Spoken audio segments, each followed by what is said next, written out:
So this is our run through of the Chem 101 practice final exam. So let's go through and let's tackle some major types of questions that we'd see on our general chemistry exam. So first and foremost, we're dealing with solutions and concentration. So I'm just going to have my calculator open on another screen just so that way if I need to use a calculator, it's not a big deal. Okay, so we're asked to calculate the final concentration of potassium when 40 milliliters of 0.115 molar potassium chloride is mixed with 60 mils of 0.3 molar potassium phosphate and 15 grams of potassium carbonate are mixed. So let's handle this on a separate page. Let's just deal with this problem on a separate page. Give me 1 second. I'm going to split the page so we have a little more space to work with. Somehow the page break didn't go through. Give me 1 moment just to split the page so we have a little more space. Professor? Yeah. For part A, is that supposed to abbreviate to micromolarity? With the U in front of the capital M? Yep, that's micro. Yep. Okay. Mm-hmm. Give me 1 moment.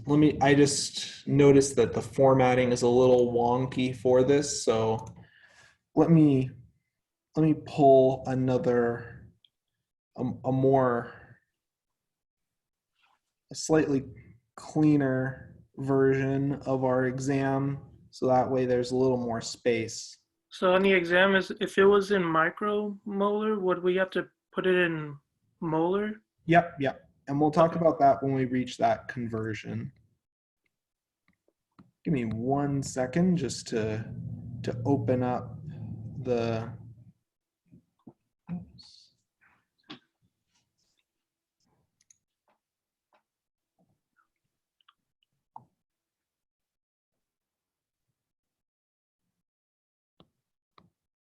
just so that we have a little more space to work through this problem.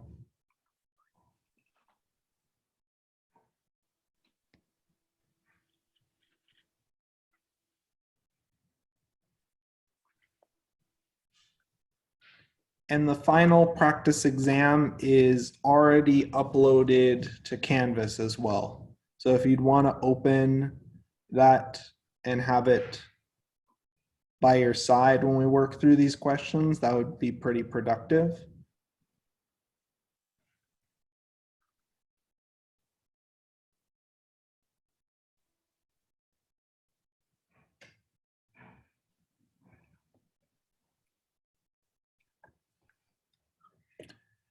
Okay, so I just changed the font.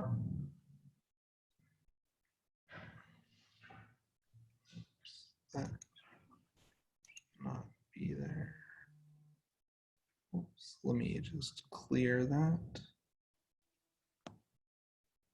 Okay, so we'll just do this review on a separate whiteboard page and we'll have it set up in our recording. So let's just write out our known information. So first and foremost, we have 40 milliliters of 0.15 molar potassium chloride. We have 60 milliliters of 0.3 molar potassium phosphate, and we have 15 grams of potassium carbonate. Okay, so now from this information, we're going to calculate from each of these values, we're going to calculate the moles of potassium. So starting off for component 1, we have 40 milliliters, and we're going to convert milliliters into liters. So we have 10 to the negative third liter per milliliter. And we know we have 0.15 moles of potassium chloride in 1 liter. If ultimately our goal is to calculate the moles of potassium plus, for each of these three components. We know that there's 1 mole of potassium plus for every 1 mole of potassium chloride. So if we punch that into our computer, if we punch that into our calculator really quickly, that gives us 40 over 1,000 times 0.15 times 1. That gives us 0.006 moles of potassium plus. Let's do the same thing for potassium phosphate. We have 60 milliliters. We know that there are 10 to the negative third liter per mil.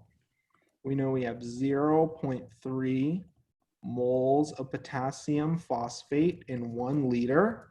And how many moles of potassium plus do we have per 1 mole of potassium phosphate?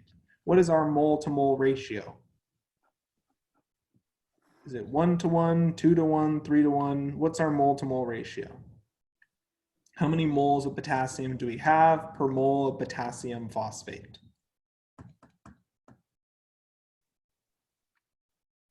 It's 3 to 1, yep. So if we punch this into our calculator, so we have 60 divided by 1,000 times 0.3 times 3, and that in turn gives us 0.054 moles of potassium plus. Finally, we're going to take our 15 grams of potassium carbonate, and we know that in 1 mole of potassium carbonate, if we calculate its molar mass,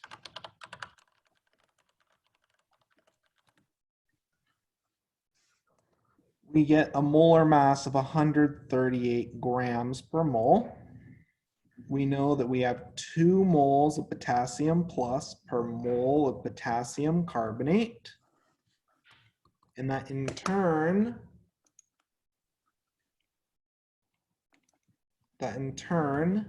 gives us our moles of potassium from this solid potassium carbonate as 0.21739. Of course, we only have 2 significant digits as indicated in the problem. Next, what we're going to do is we're going to calculate our total moles by adding up each of our moles of potassium from each of our 3 solutions and solids that we mix together. That in turn gives us 0.277 moles of potassium plus total. Next, we're going to calculate our total volume by taking 40 milliliters plus 60 milliliters times 10 to the negative third liter per mil. And that in turn gives us 0.1 liters. So if we divide our moles over 0.1 liters, we get 2.8 molar, or 2.8 moles of potassium per liter. And this is very similar to a question that we tackled on exam 2, I believe. Wait, what's the answer? 2.8 molar? Yes. Okay. We get that by taking our total moles, which we obtained by adding up the moles of potassium in each of the solutions and solids that we mix together, divided by our total volume. Does this make sense so far? Any questions on this example?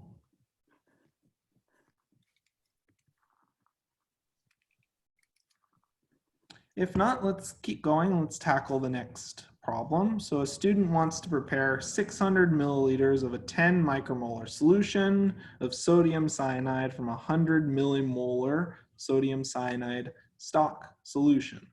What volume of 100 millimolar sodium cyanide stock solution is required to prepare 600 milliliters of 10 micromolar stock solution of sodium cyanide? Well, so in dilutions, moles are conserved, so we can use the equation M1V1 equals M2V2. You're going to need to be careful about the units, however. You're going to need to be really careful with your units. So our final molarity is going to be 10.0 microliter. Well, sorry, micromolar, sorry. Our final volume is 600 milliliters. Our initial molarity is 100 millimolar. And our initial volume is what we're trying to solve for. So solving for V initial, we get 10.0 micromolar over 10 millimolar times 600 milliliters. And at this point, we're going to have to do some conversions. So we know that there's 10 to the negative 6 molar per micromolar. And we know in 1 millimolar, there are 10 to the negative third. It's 10 to the negative third molar. So micromolar and millimolar cancel, and we're left with an initial volume of 6 times 10 to the negative third milliliter, which translates to, we know that 1 micro, well,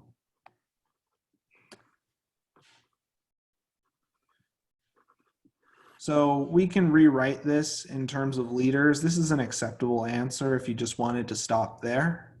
But if you actually, one moment, let's punch this in our calculator one more time just to check. So we have 10.0 over 100 times 10 to the negative 6 over 10 to the negative third. Okay. Times 600. And that in turn gives us 6 times 10 to the negative second milliliter. So we leave it in milliliters? Yes, you're more than welcome to leave it in milliliters. You can convert it to liters or microliters. All of those answers are acceptable. On Canvas, I'll specify exactly what units I want to see in your output. So it has to be one or the other. Like it can't just be milliliters or it can't be either one of them. No. I'll ask explicitly what is the volume in milliliters, for example. Okay. Does that make sense? Yeah. Perfect. Any other questions I can address? If not, let's keep going. So a student wants to prepare 150 milliliters of 0.2 molar sodium carbonate. And it's asking what mass of sodium carbonate is required to prepare 150 milliliters of 0.2 molar sodium carbonate solution. Well, essentially we're going from the volume of sodium carbonate solution to the moles of sodium carbonate solution to the grams of sodium carbonate. I like to phrase things in terms of unit to unit conversions because we're good at that. Okay, so we have 150 milliliters. We know that there are 10 to the negative third liter per mil, and we know that there is 0.2 moles of sodium carbonate per 1 liter. Calculating the molar mass of sodium carbonate, we get 106 grams per 1 mole of sodium carbonate. And if we punch this entire expression into our calculator, that in turn gives us the mass of sodium carbonate required for preparing this solution. So if we punch this into our calculator, we in turn get 3.18 grams of sodium carbonate. Does this make sense to everyone? Any questions on this example? Any questions on this example?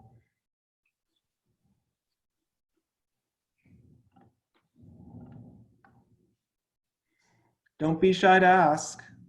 This session really is for you to ask any questions that you have, if there's any part that I need to explain in more detail.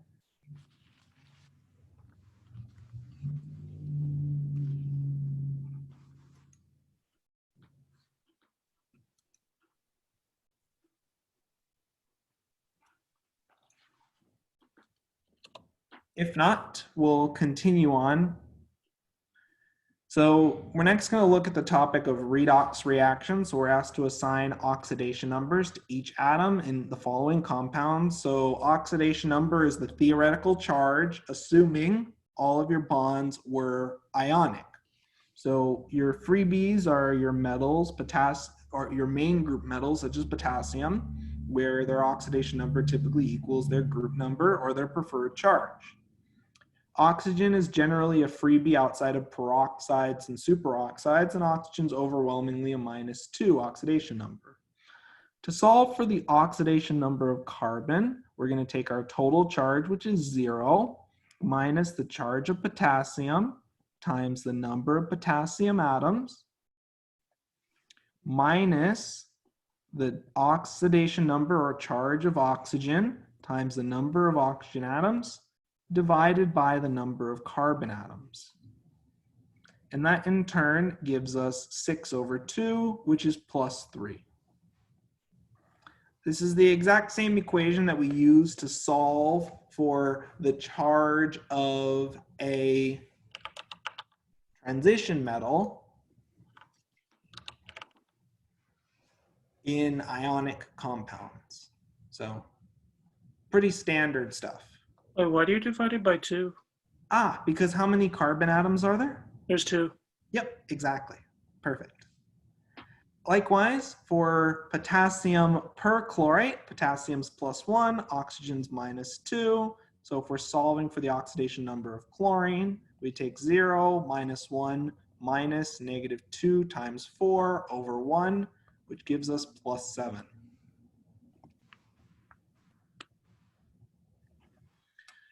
Now, keep this potassium chlorate example in mind, because I do like in my exams to give parts where you can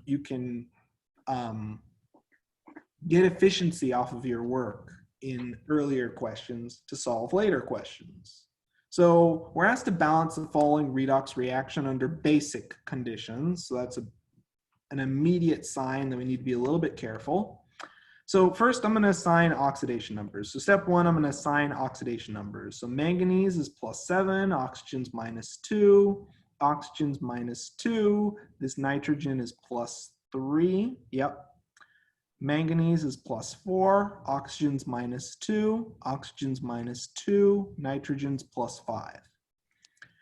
I'm going to stop and pause right here just for a minute. And does anyone have any questions on how I arrived at these oxidation numbers? Do they match the oxidation numbers that you calculated when you looked at this problem?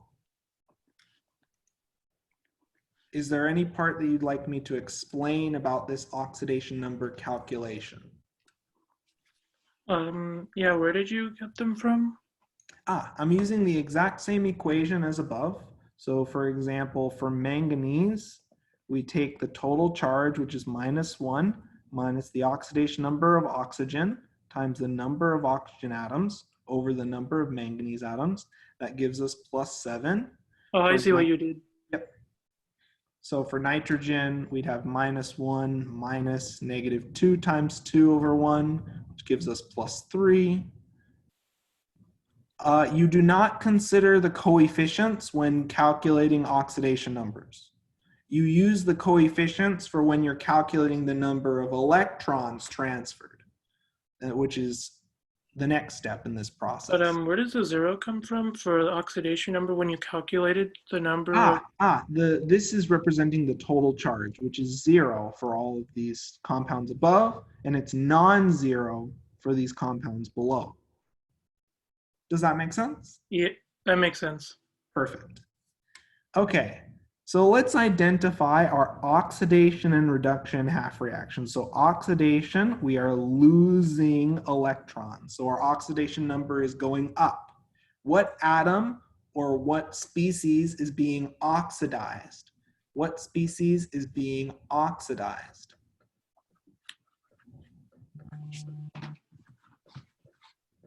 What species is being oxidized? What atom is going up in oxidation number? Going up in oxidation number. Nitrogen. So nitrogen is being oxidized. I think what the majority of the class is thinking is that manganese is the oxidizing agent. Manganese is being reduced when it acts as the oxidizing agent. So remember, oxidation is losing electrons, and nitrogen is losing electrons and going up in oxidation number. So we're going to put our nitrate to nitrite half reaction here. So we're going from +3 to +5.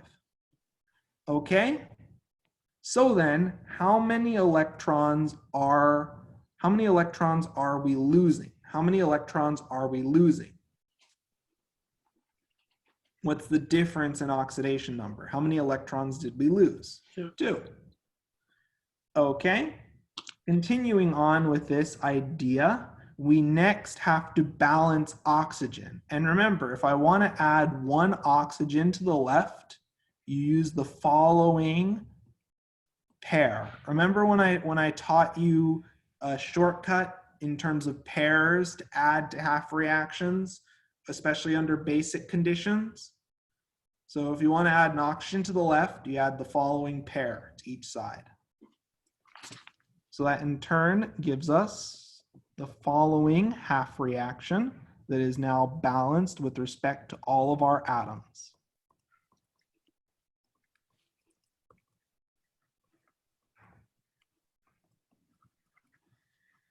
And you can check and verify for yourself that the atoms are in fact balanced. Okay, let's now deal with our reduction half reaction. So what is our reduction half reaction? What species is gaining electrons? What species is gaining electrons and going down in oxidation number? Manganese, exactly right. So reduction is gaining electrons going down or more negative in oxidation number.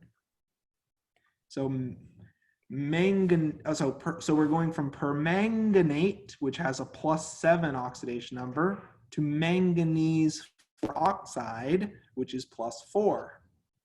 So how many electrons did we gain? How many electrons did we gain?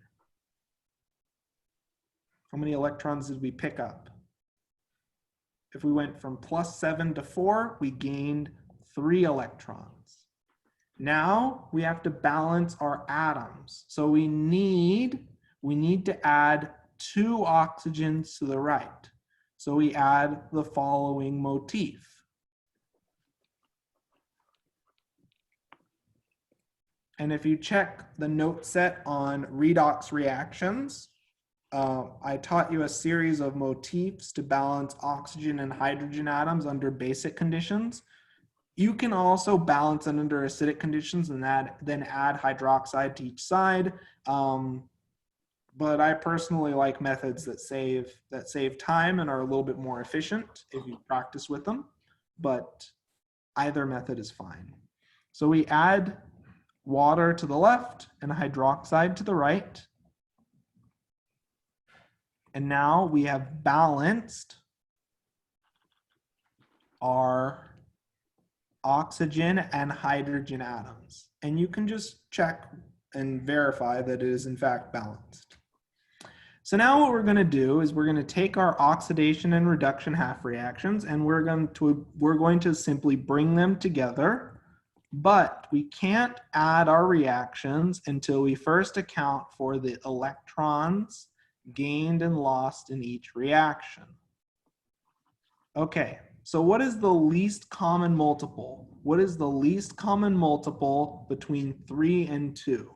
We want to make sure that our electrons gained matches our electron lost. So the least common multiple between 3 and 2, 3 times 2 gives us 6. So we're going to multiply the top equation by 2, the bottom equation by 3. And that gives us the following expression. So we have 4H2O plus 2MnO4 minus plus 6 electrons. Remember, make sure to apply your common factor to all of your coefficients. This is where students often make mistakes.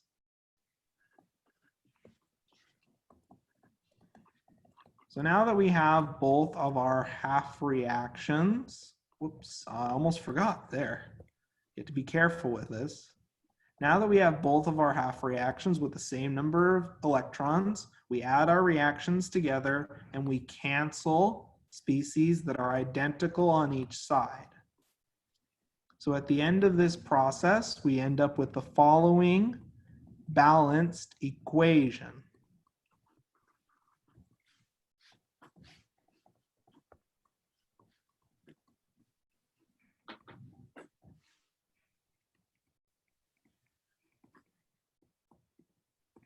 And you can check for yourself that this equation is in fact balanced, which it is.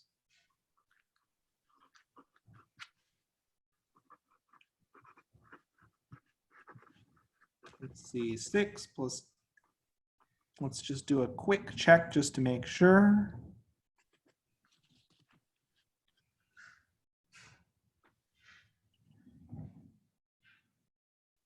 Professor? Yes. Where did the 2 and 3 come from when you multiplied the two equations? We're trying to match the electrons gained and lost in our oxidation and reduction half reactions. So we find the least common multiple between our number of electrons, in this case 6. So we multiply the top equation, which has 3 electrons, by 2 to get 6, and the bottom equation, which has 2 electrons, by 3 to get 6. Oh, I see what you're doing. Yeah. Yep. Does that make sense? That makes sense.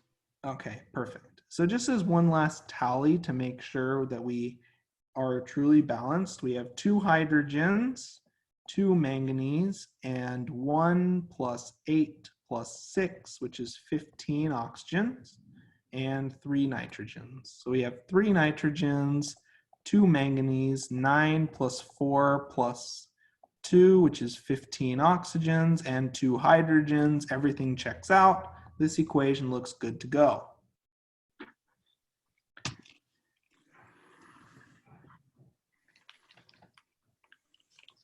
Yes, so in general, when you add your 2 half reactions together, you cancel any species that are exactly identical in formula, physical state, and charge on both sides of your equation.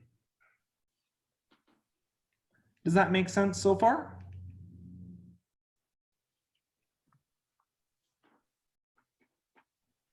Okay, so let's keep going now. And let's try to balance the following redox reaction under acidic conditions. So it may seem like a small variation, but acidic conditions are handled slightly differently in that we use H+ and water. So just like before, we assign our oxidation numbers. We have +5, -2, -1, and 0. And this is a bit of a funny equation. We've actually seen this equation before in laboratory. So let's break this down into our half reactions. So what species is being oxidized? What atom is going up in oxidation number? What atom is becoming more positive in oxidation number?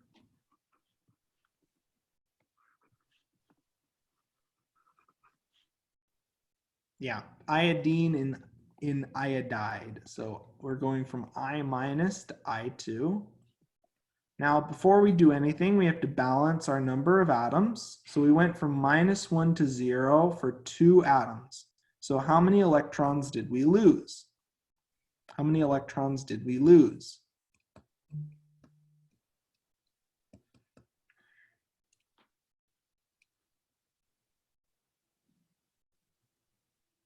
So we lost 1 electron for 2 atoms. So how many total electrons did we lose? How many total electrons did we lose? 2. Okay, now for our reduction half reaction, we have iodate going to iodine. So we went from +5 to 0. Now, before we deal with counting electrons, we have to first balance this equation with respect to atoms. So to balance iodine, we put a 2. So we have 2 iodines on each side. So if we go from +5 to 0 2 times, how many electrons have we gained? How many electrons have we gained in total? +5 to 0 twice.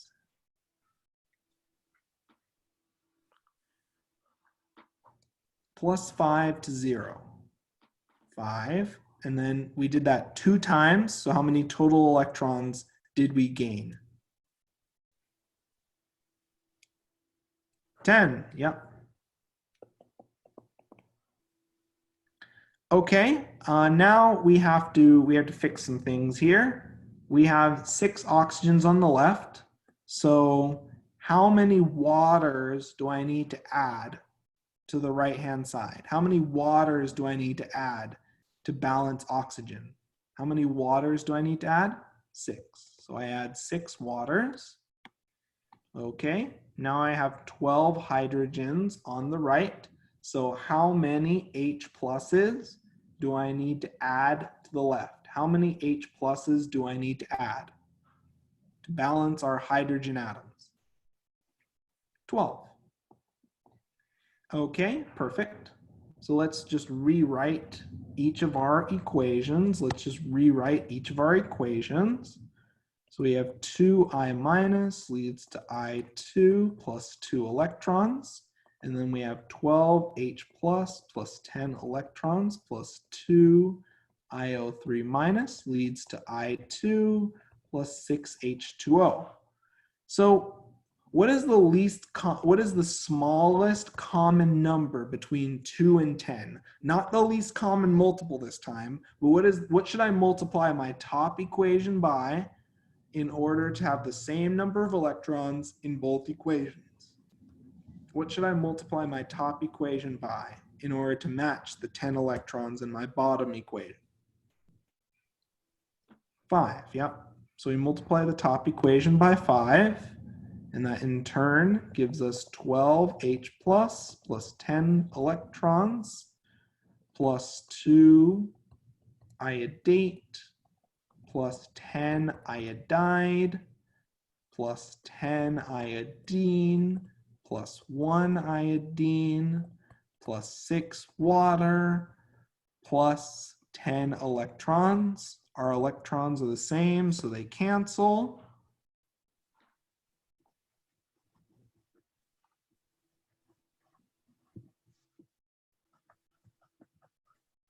Okay, continuing on now, we're going to consolidate our equation. This gives us 12H plus 2 iodate plus 10 iodide leads to 11 iodine plus 6 water. Okay, let's just check our assignments really quickly. Let's just make sure that we didn't make any mistakes or errors in our analysis.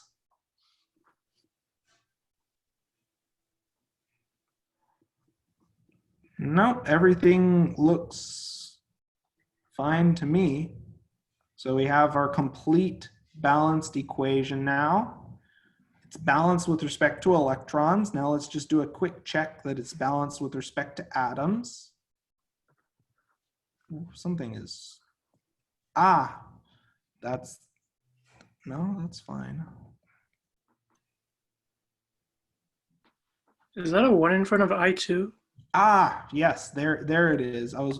Something looked a little off here. It should be 1 and 5. I'm counting iodine and I accidentally put 10.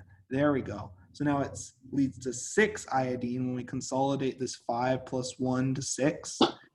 Okay. Perfect. I always like to go through and check for what I would consider silly multiplication errors, or where I start counting atoms and get ahead of myself, just because otherwise it can really throw off your equation. And that's why I always do an atom count. So the reason why I went back through and I checked my work there is I checked that my atoms are balanced. I noticed that the iodine atoms were not balanced. That threw up a flag, and I said, okay, I have to check now. So now I have 12 iodine on each side, and we can even simplify this equation down to 6H plus iodate plus 5 iodide leads to 3 iodine plus 3 water. And this is the final fully simplified version of our equation. And I'm expecting you to simplify your equations if all of the coefficients are not the smallest possible. You want to simplify your equation to yield the smallest possible whole number coefficients. Does this make sense to everyone so far?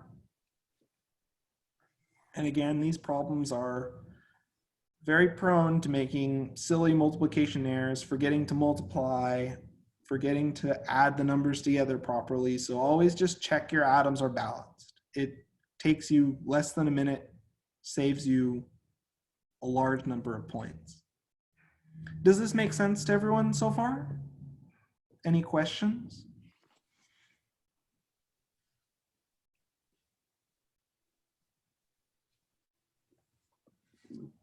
If not, let's continue on. So next we're looking at isotopes and ions. So an unknown ion X with a +2 charge has 27 electrons and 34 neutrons. So our number of electrons is equal to 27. Our number of neutrons is equal to 34. If we want to write the atomic symbol in isotope notation, so first we need to know what element are we dealing with. So we need to know our element symbol or our atomic symbol. We need the charge, which we have. And then we need the mass number. So for both of these, we're fundamentally going to need to figure out the number of protons. Okay? And we know that the number of protons is equal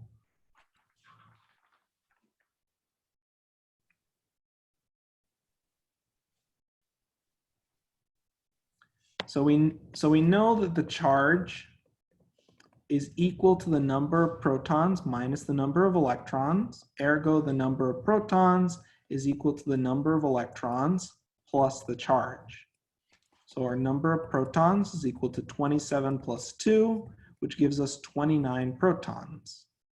We then can say our mass number is equal to the number of protons plus the number of neutrons. And that in turn gives us a mass number equal to 29 plus 34, which gives us a mass number of 63.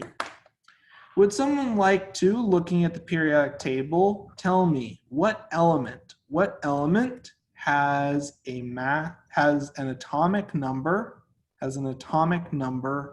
of 29? What element has an atomic number of 29? Let's take a moment to answer that.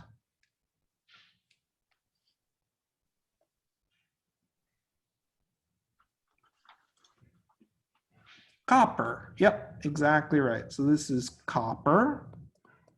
So our full symbol would be copper 63, 2 plus. There we go. Perfect. Any questions on this example?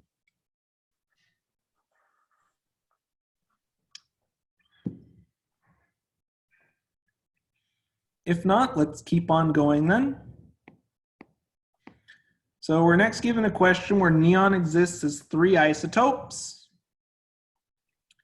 So we're asked to calculate the mass of neon 21. So first things first, we can solve for the percent abundance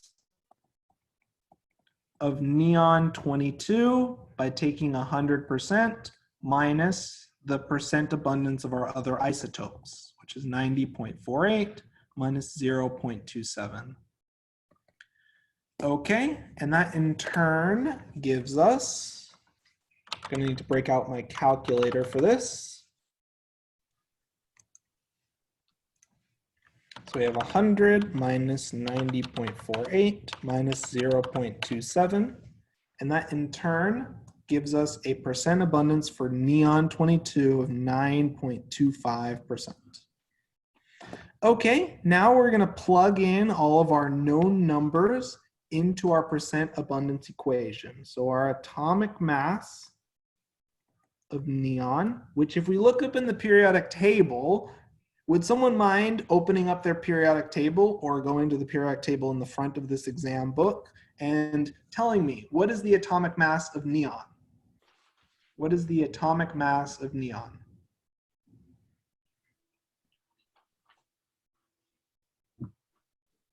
$20.18, okay, so we have 20.18 AMU, which I'm going to abbreviate with a U.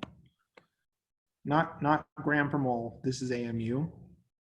So the atomic mass is equal to the percent abundance of isotope 1, which we'll arbitrarily choose to be neon 20, over 100% times the mass of isotope 1, plus the percent abundance of isotope 2, which is 0.27%, over 100, times the mass of neon 22,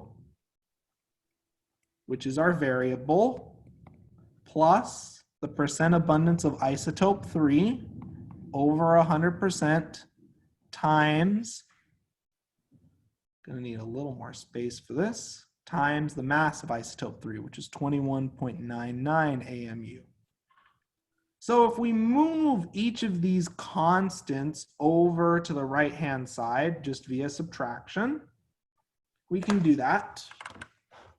So we have 90.48 over 100 times 19.99. Okay. 20.18 minus that. Okay. Minus 9.25 over 100. And I'd like you to try entering this into your calculator just to make sure, because these problems are pretty prone to calculator errors if you aren't careful. So we get a mass of 0.058973. And yes, we are retaining as many digits as possible before rounding, is equal to 0.27% over 100. Oops. Times the mass of neon 22. So if we're solving for the mass of neon 22, we take 0.058973 AMU divided by 0.27% times 100. And that in turn gives us the following value.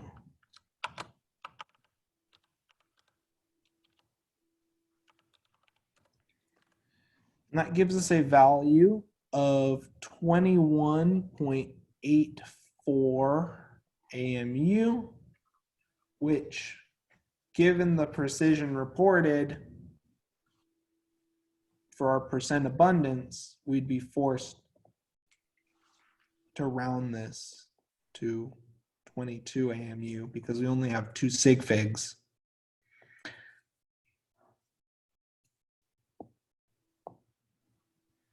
Which is reasonable. So far the value that we calculated is relatively reasonable. If we look up the literature mass of neon isotopes, let's just look and see. What is the atomic mass of this neon isotope? So looking at neon 21, let's go through and let's re-enter this in our calculator just to make sure we didn't make a calculator error. So the average atomic mass of neon, yep, we got that right, 20.18, that looks fine. 90.48 over 100 times 19.99 minus 9.25, yep, that looks good. Over 100 times 21.99. That looks good. Okay, we divide by 0.27. Yep, that looks fine. And we multiply by 100. Yep, everything checks out. I still can't see why it's so let's just check one more time in the calculator.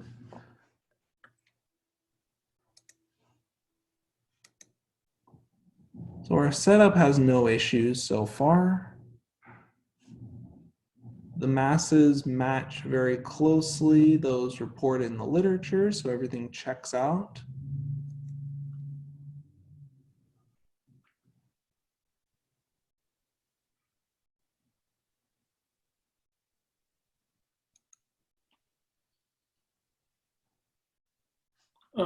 Professor? Yes. Oh wait, is it going to be this precise? Like, what if there is like a decimal after 22? Like, will it be that precise? Yes. Yeah. It's just in this case, the percent abundance of neon 21 is relatively small, and I've only given you a percent abundance, just 2 sig figs in this problem. I'm just checking to see what's causing our calculator drift.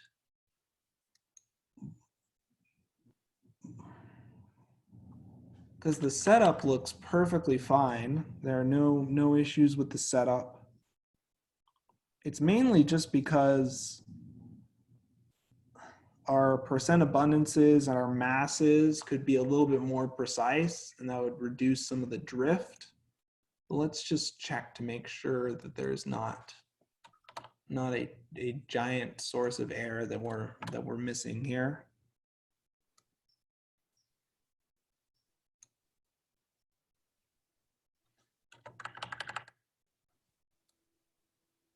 Yep, we got that right. I'm just checking to make sure, just because the value seems a little bit off from the literature value. Not immediately disqualifying, but just making sure that we didn't make a calculator error. These problems are infamous for their calculator errors, so I'm always just going through and making sure our inputs are good and there are no issues there.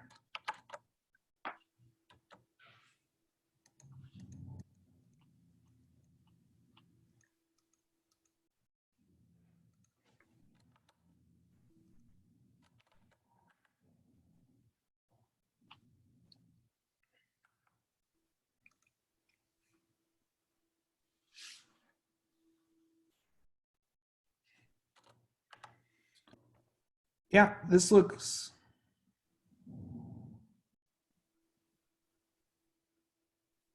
Oh, sorry. This should be the mass of neon 21. Sorry. Doesn't change the content of the calculations. Yep. Other than that, everything looks good. It's mainly just because our percent abundance is so small that we're seeing substantial calculator drift. On the actual final, you'll be given the masses and percent abundances with a greater amount of precision. So you shouldn't see as much calculator drift in your final answer. Yep, but our setup looks good and there are no errors in our calculations when I ran this through and compared to any prepared key that I made and comparing to the literature, the values look spot on.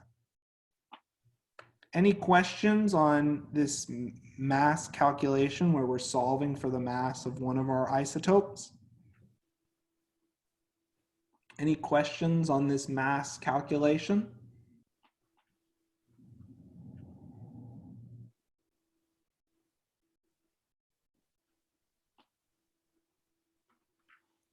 This is from chapter 2 in the notes. Any other questions I can address on this section before we continue on?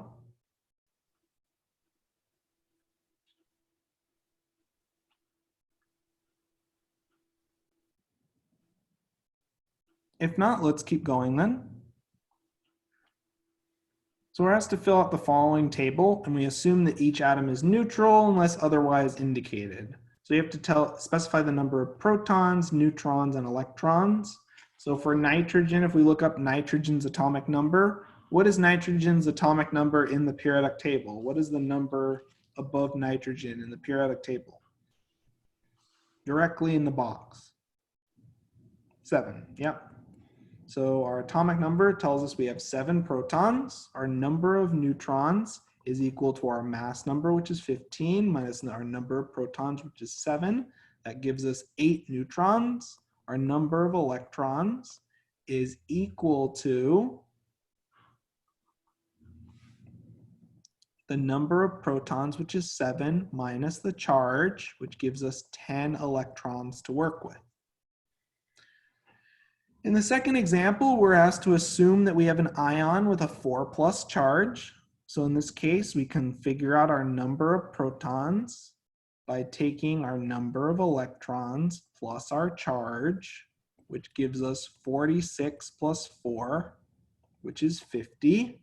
So what element has an atomic number of 50? So what element has an atomic number of 50?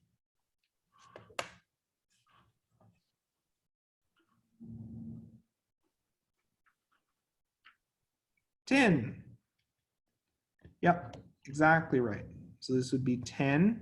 And then to calculate the mass number, we take our number of protons plus our number of neutrons, which gives us 50 plus 72. So this is 10, 122, 4+. There we go. Any questions on this example?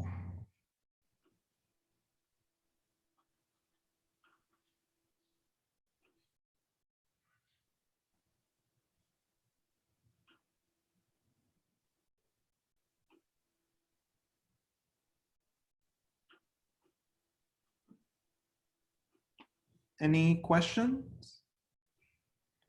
If not, we'll continue on. So next we're balancing a few equations.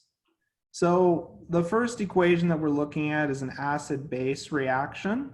So I like to think about it in terms of H plus acceptor equivalents. You can also immediately look at your salt, and your salt gives you a key for balancing this equation. So from our salt, we clearly see in terms of aluminum carbonate, we have 2 aluminums on each side, so we're good to go in that respect. For sulfuric acid,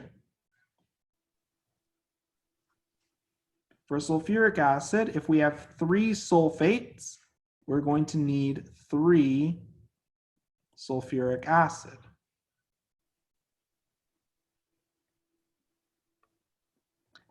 Now that we've utilized that nice shortcut, if you look at your salt, it tells you exactly how many equivalents of acid and base you need. How many equivalents of water and carbon dioxide are we generating? Let's start with carbon dioxide. If we have 3 carbons on the left, how many carbon dioxide molecules will we produce? How many carbon dioxide molecules will we produce? If we have 3 carbons on the left, we make 3 carbon dioxide molecules. If we have 6 hydrogens on the left, how many water molecules will we make? 3, yeah. Perfect, so now this equation is balanced. Okay, now we're dealing with a combustion reaction. Again, we have a free element, so we can use half notation.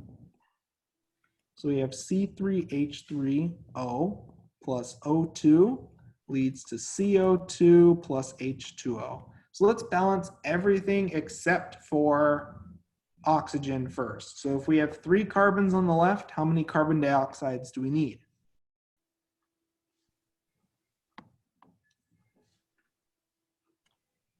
How many carbon dioxides do we need? 3. If we have 3 hydrogens, well, this is where things get, let's pretend for a moment that we can cheat. Let's pretend that we can use a fraction. So what fraction we use, what times 2 would give us 3 hydrogens? What fraction? 3/2. Yep.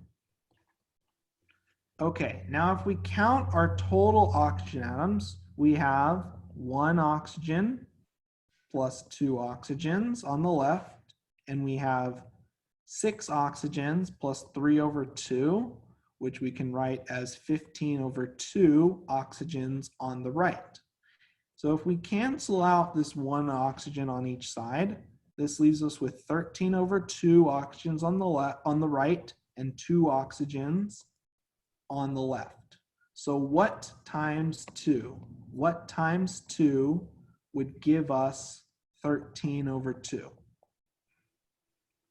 What times 2 would give us 13/2? Again, we're just coming up with a fraction here. And what fraction would we guess? Wait, what was the question? So what fraction should we guess for oxygen to balance our oxygen atoms? So what times 2 would give us 13/2?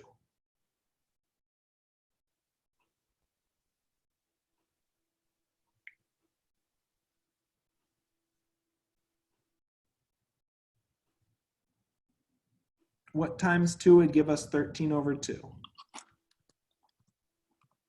In other ways to phrase this is, what is 13/2 times 1/2? What is 13/2 times 1/2? 13/4. So we're going to plug in our coefficient here. And now what do we multiply this entire equation by to get rid of our fraction? What coefficient do we multiply by to get rid of our common denominator? What do we multiply by?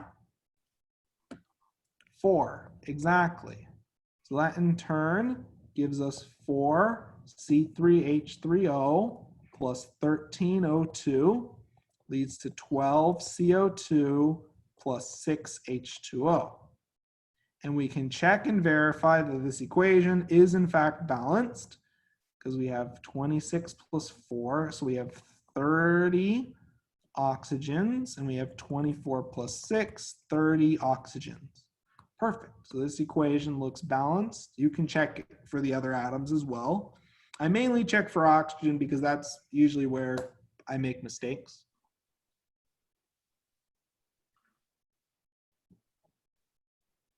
Any other questions on this example? Any other questions on this example?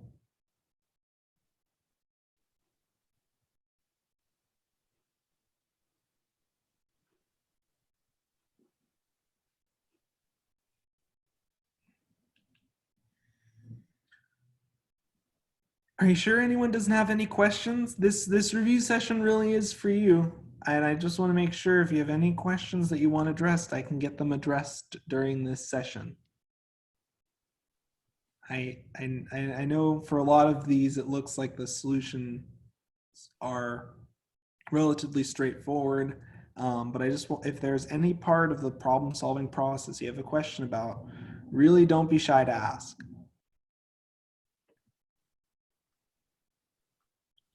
If not, we'll keep going. Okay, so we're now in the section where we're predicting reaction products. So we're asked to predict the products of the following reactions and write a balanced equation. So HBr, barium hydroxide, so we have an H plus source, we have an acid, we have a hydroxide source, OH minus, which is a base. So we'd expect an acid-base reaction. So we take our H plus, and we pair it with our OH minus to give water.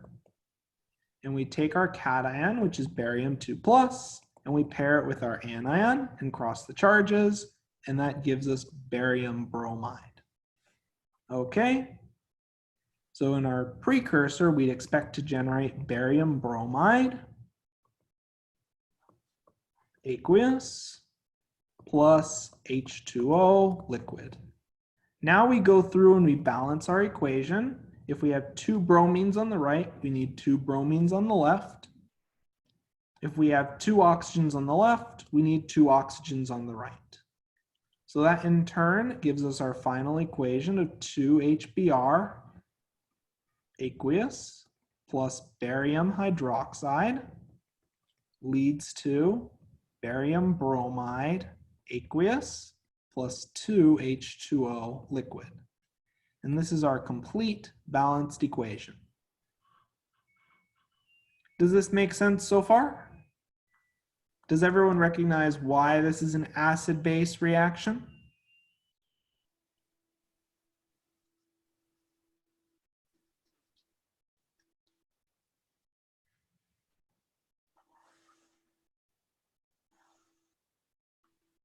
Okay, let's keep going. This silver chloride should be a solid. So in this case, we have two ionic compounds. So let's entertain the idea of an exchange or displacement. So if we entertain the possibility of an exchange or displacement, we take our cation and cross it with our anion. So we'd predict potassium chloride as a product. We take silver and we cross it with phosphate. And that in turn gives us silver phosphate. So preliminarily, we'd expect to make potassium chloride and silver phosphate solid.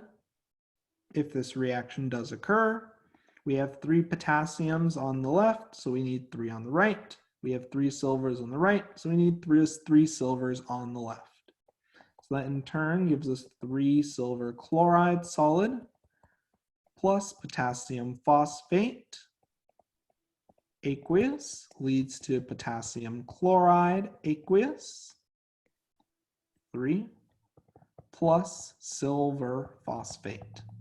So you write your skeleton of your balanced equation, and then from there, once you have the formulas established, then you balance each atom by adjusting the coefficient.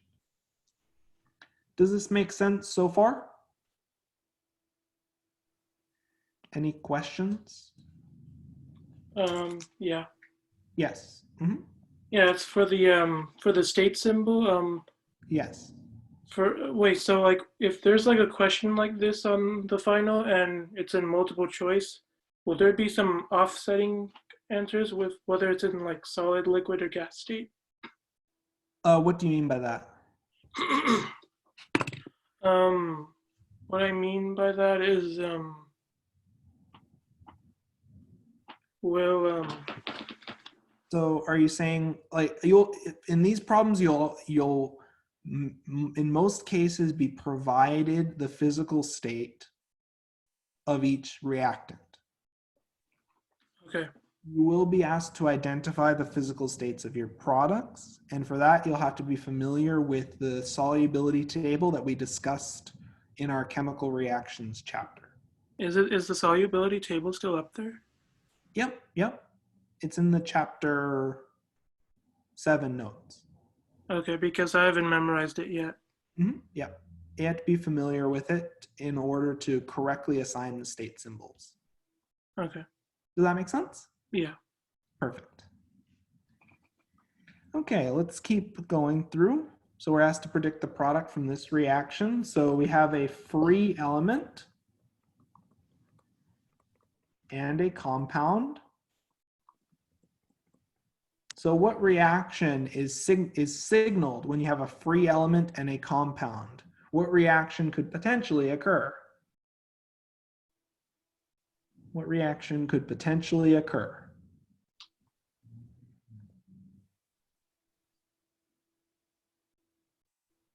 Well, I see, a single displacement. Exactly right. Okay, so quite simply, we take our metal and we replace it with our other metal.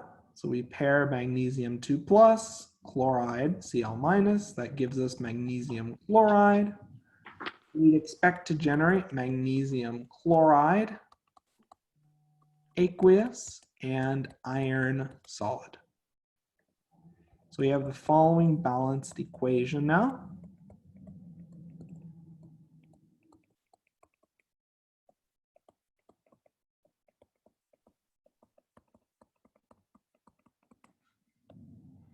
Here we go.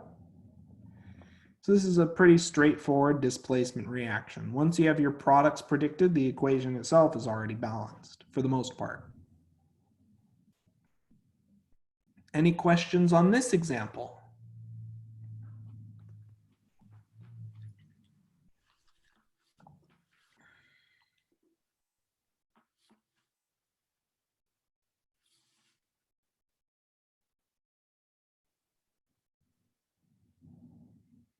Don't be shy to ask.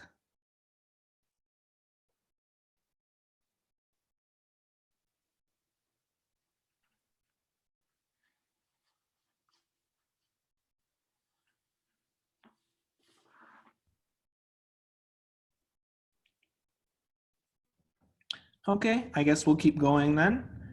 So heat is a key signifier for what type of reaction. If you heat a compound or apply an electric current to a compound, what is that a signpost for? What type of reaction is that a signpost for? Especially a carbonate. Yeah, decomposition. We've actually looked at the decomposition of carbonates in the laboratory. So carbonates decompose to yield what products? What products? A gas, yes, yes. And what's the identity of that gas? Yep. CO2, carbon dioxide, yep.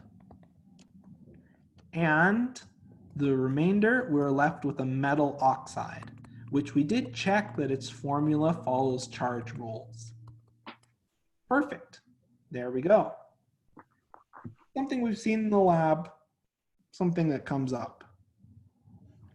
Does that make sense to everyone? Any questions on this example? Everyone's pretty quiet with the questions. Don't be shy to ask. This review session is for everyone in the class.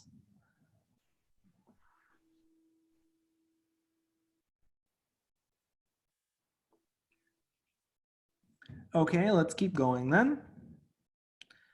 So we're next asked to write an ionic, net ionic, and total ionic equation for each reaction. Okay.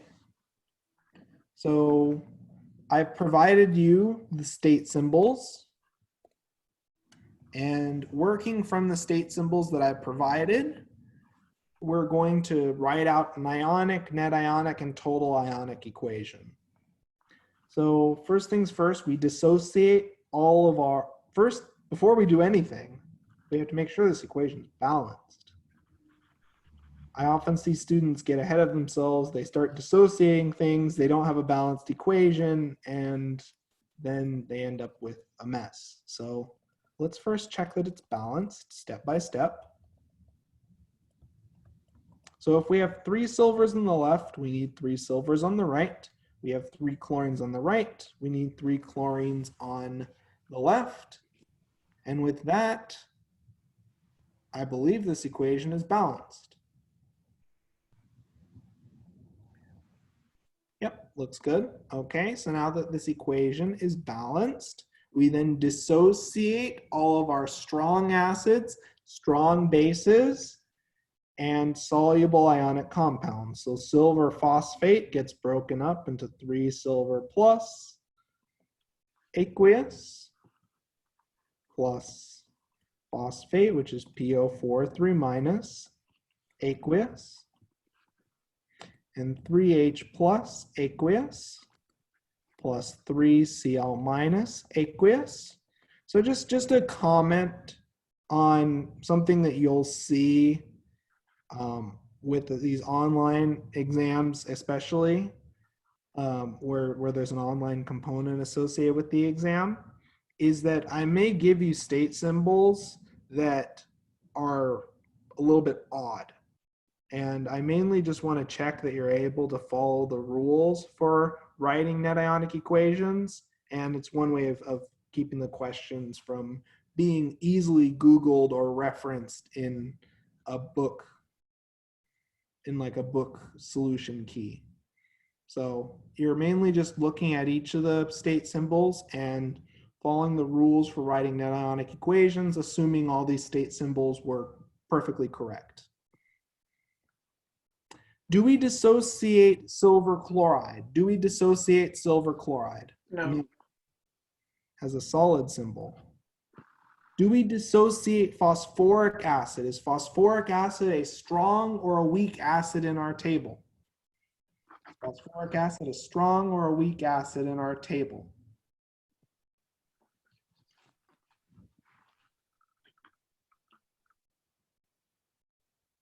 Do we dissociate phosphoric acid? This is a critical sticking point. It's a weak acid, so we do not dissociate it. We keep it together. You do not dissociate weak acids.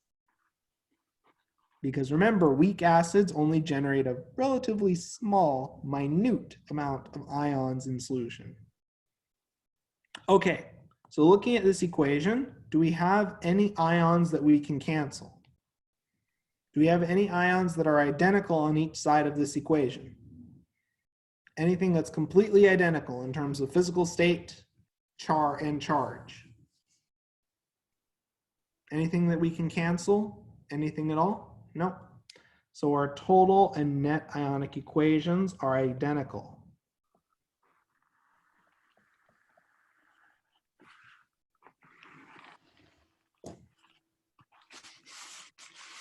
One moment, just to minimize some background noise. I'm just gonna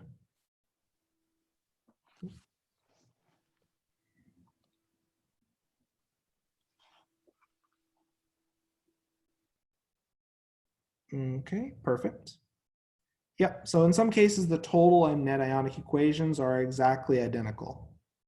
So a total ionic equation dissociates all of our strong acids, strong bases, and soluble ionic compounds, while the net ionic equation cancels out any chemical species and any ions that are identical in charge and physical state on both sides.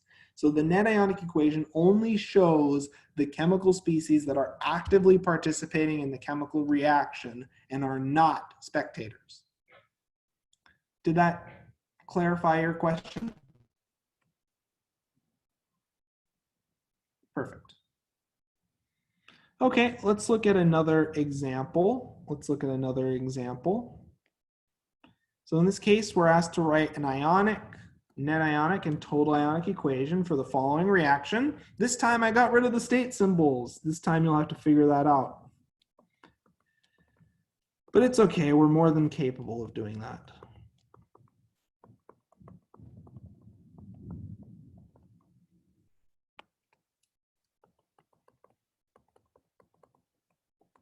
Okay, so first and foremost, let's balance this equation. So if we have 3 hydroxides on the right, we need 3 hydroxides on the left. If we have 3 potassiums on the left, we need 3 potassiums on the right. This is the ion method of balancing chemical reactions, and this is super useful for when you have exchange or quote unquote precipitation reactions, which of course gives away one of the state symbols that we're going to need to put for our product. So let's go through this step by step. Potassium hydroxide, soluble or insoluble? Soluble or insoluble? Soluble, so we put the aqueous symbol. Copper chloride, soluble or insoluble? Soluble or insoluble? What symbol do we put?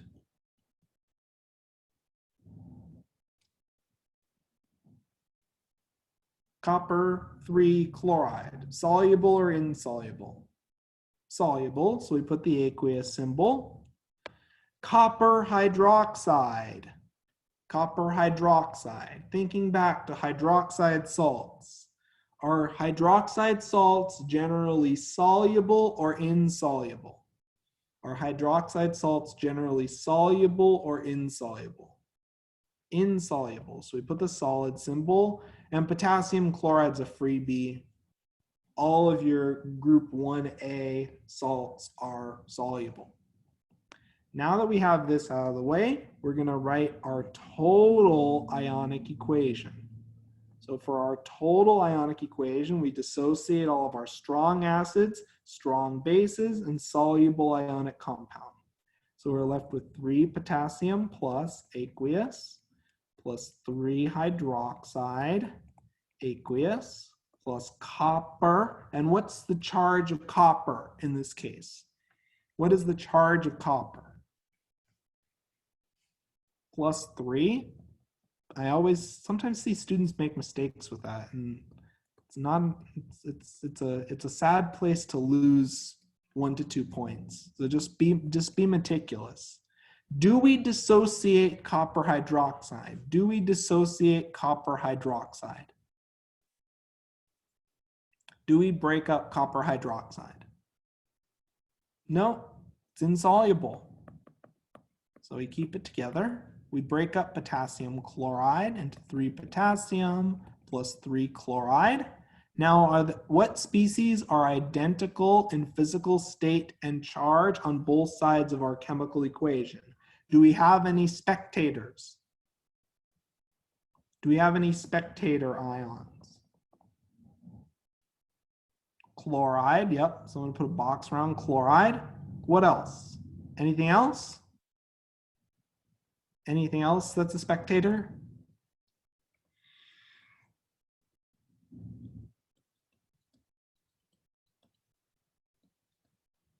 Potassium, yep. So our net ionic equation, we get rid of our spectator ions. And our net ionic equation simplifies. As for many textbook precipitation reactions, it simplifies the combination of your ions to generate your precipitate. Does this help refresh the key difference between a total and a net ionic equation? A total ionic describes all of the ions in solution and all of the soluble ionic compounds, strong acids and strong bases, dissociated into their component ions. While the net ionic equation cancels out all of the spectator ions and only describes the chemical species that are participating and actively participating in the reaction. Does that make sense?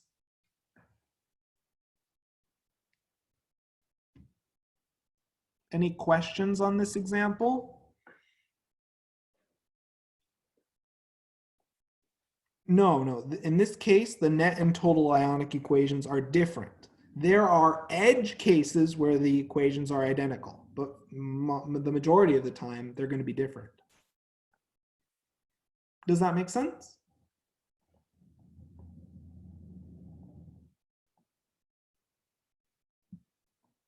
Perfect. Let's keep going now.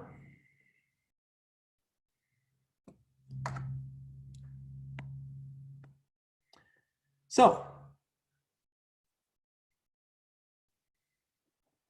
we have 100 grams of lead nitrate and 100 milliliters of 0.3 molar potassium carbonate, and they react according to the following chemical equation.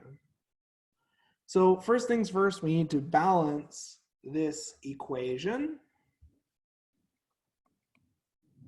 There we go. We put our state symbols. Nitrate salts are aqueous, potassium salts are aqueous, lead salts in general are insoluble, nitrate salts are soluble, which gets an aqueous symbol. Okay, so we balance the equation, and now we're asked, what is the maximum mass of precipitate formed? Okay, so in this case, we're going to use the product method. And even though I didn't explicitly state it in this problem, this is a limiting reactant problem. Remember when I discussed limiting reactant problems, I'm not going to say it's a limiting reactant problem. You have to just be aware that if your reactants are not in stoichiometric amounts, you can end up with an excess of one reagent, and you can end up with an excess and limiting reactant. Does this discussion sound familiar to everyone? Does this sound familiar to everyone? Okay. So first things first, we're going to take our 100 grams of lead nitrate and we're going to convert it to the grams of product, which is lead carbonate. Let's really quickly, using our calculator, just punch into our calculator and figure out the molar mass of lead nitrate.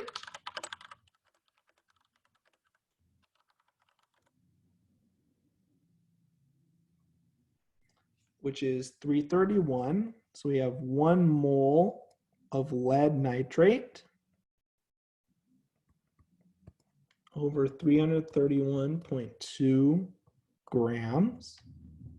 We know that we make 1 mole of lead carbonate per 1 mole of lead nitrate. And for lead carbonate, it has a mass of 267 gram per mole of lead carbonate.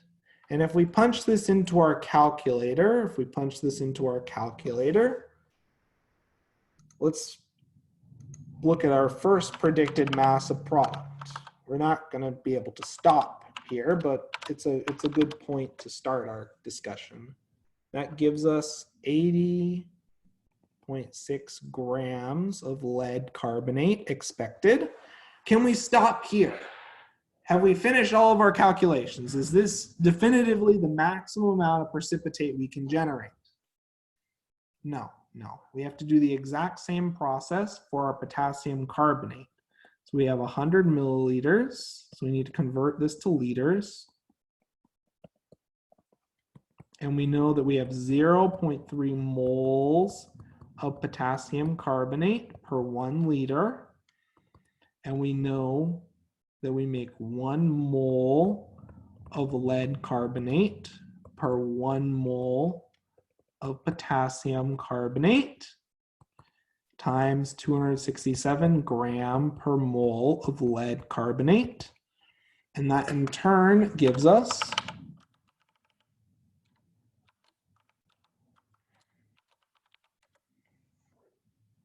8.01 grams of lead carbonate. So which amount is actually produced? 80 or 8? 80 or 8? That is the question. What is the actual amount of product generated? 8 grams, yep.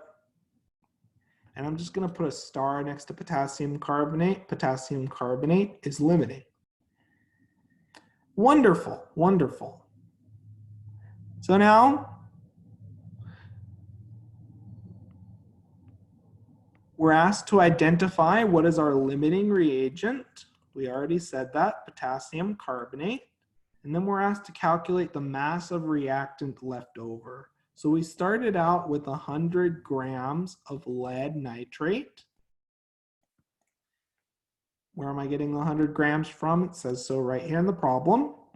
And we ended with 8 grams of lead carbonate. We have 8.01 grams of lead carbonate produced. So what we're going to do is we're going to convert our 8.01 grams of lead carbonate into grams of lead nitrate consumed. This is describing the amount of lead nitrate that we used up in order to make this lead carbonate. So we know we have 1 mole of lead carbonate for every 267 grams. We know we have 1 mole of lead nitrate for every 1 mole of lead carbonate. And we know for lead nitrate that its molar mass is 331.2 grams per every 1 mole of lead nitrate. So if we punch this into our calculator,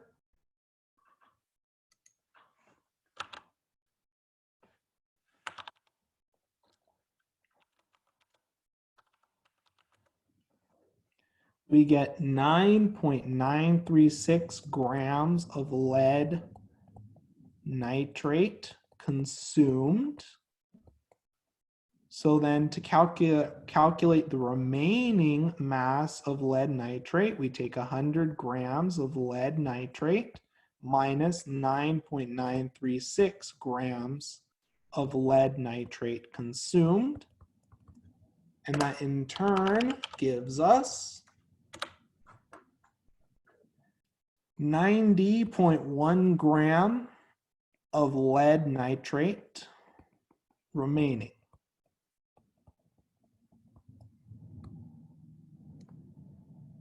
Does this method of calculating the amount of excess reactant left over look familiar? Any questions on this process?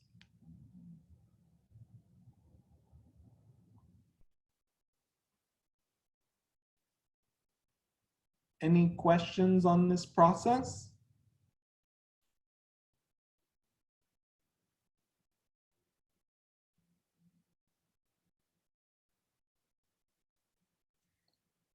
If not,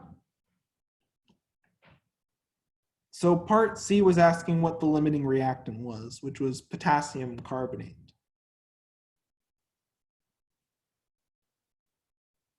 Any other questions I can address before we move on to the next part of this exam?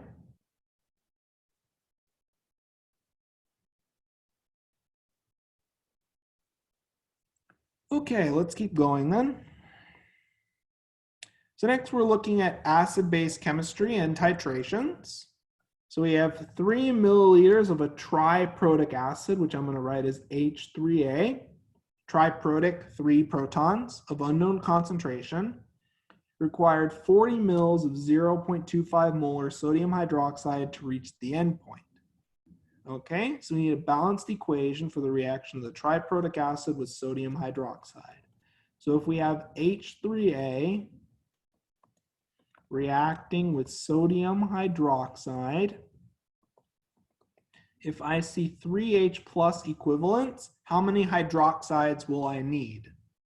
How many hydroxides will I need to react with 3H plus equivalents? 3. Okay, perfect. That in turn will make the sodium salt of the conjugate base plus 3 molecules of water. There we go. Perfect. So now that we have the balanced equation, we're next asked to calculate the moles of sodium hydroxide in 40 mils of 0.25 molar sodium hydroxide. So we have 0.25 moles of sodium hydroxide per 1 liter times 40 milliliters times 10 to the negative third liter per mil. And if we punch that into our calculator, we get 0.25 times 40 over 1,000. And that in turn gives us 0.01 moles of sodium hydroxide. Next, we're using the chemical equation. We're asked to calculate the moles of unknown acid required to react with 40 mils of 0.25 molar sodium hydroxide. So we take our 0.01 moles of sodium hydroxide, and my question to all of you is, how many moles of our acid do we have per mole of sodium hydroxide? What's our mole-to-mole ratio? What is our mole-to-mole ratio in our equation?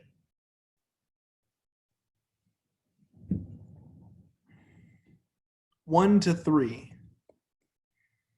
We have 1 mole of acid reacting with 3 moles of sodium hydroxide. That's exactly right. And that in turn gives us 0.003 moles of acid. Okay, and now we're asked to calculate the concentration of the unknown triprotic acid. So concentration is moles over liters. Oh, one moment, let me reopen OneNote. If Zoom recognizes OneNote, give it one moment. Okay, OneNote it's there. Okay, give it 1 second. Sometimes Zoom is slow to recognize that OneNote exists. No, that, okay. Really? Okay, one moment.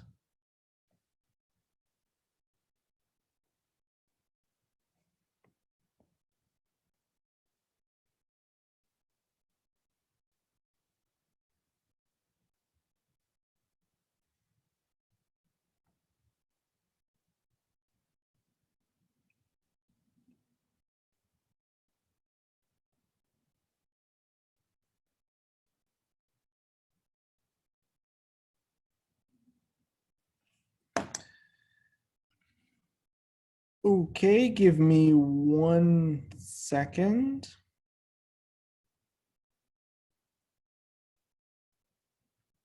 Okay.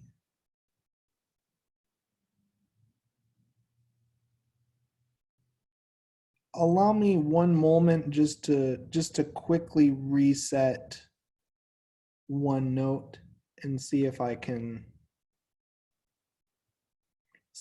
fix what's going on.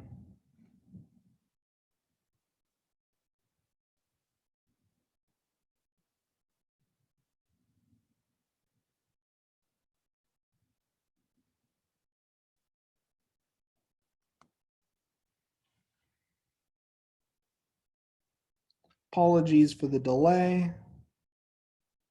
First time I've had this issue. I'll be right back to the Zoom call. Give me 1 second. Let's